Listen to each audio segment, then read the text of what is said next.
Jason O'Rourke of Washingborough Academy, and this is part of BigBarn's Foodie Schools project. And Jason's done an amazing job here of getting food all through the school. So can you tell us what you've done and why? Well, started a long time ago, because this isn't something that is kind of an add-on.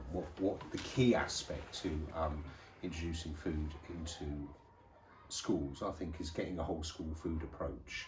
How can you put it into the curriculum offer that you have, the teaching and learning program that you do, but not just think, right, I'm going to do food for 1 week and then the rest of the 37 weeks that you're in school, I'll do something else. It's trying to intertwine it into lots of different subjects. So we use very much a cross-curricular approach. When teachers are planning, they look at how we can incorporate aspects of food education into your history curriculum, your geography curriculum, of course your science, maths and English. And when you really think about it, because food has such a thread into all aspects of our society, it's quite an easy thing to do, and it gets teachers excited about the creative aspects of planning. So we started many years ago, really because food is one of those areas that everybody has a connection with, be it good or bad. Yeah. And so already you've got children thinking, oh, I hopefully eat 3 times a day.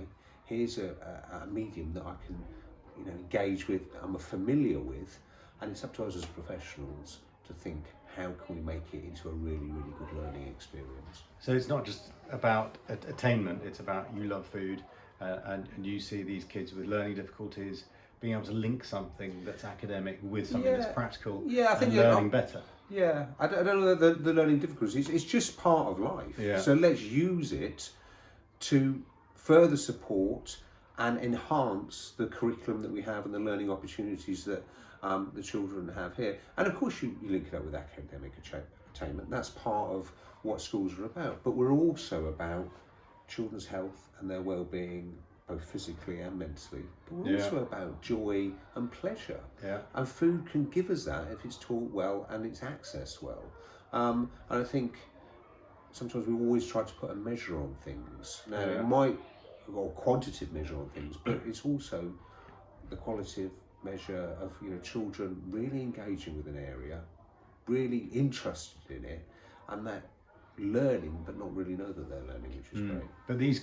But I know your kids are incredibly enthused about food, and they're going home and enthusing their parents. So you're getting a double whammy here. That is brilliant, and why we're so keen on it, because you're almost building a more enlightened society that make better food buying choices. I think in the long run. And as you said, we talked about what other things we've incorporated, and they're the kind of layers that you put in. So we have a big growing area. We have food education lessons in the fact that we talk about food politics, we talk about food waste, we talk about sustainability, which is a big issue, of course, at the moment, and food plays a big element of that. We talk about climate change. There's all these other facets that we can bring food into.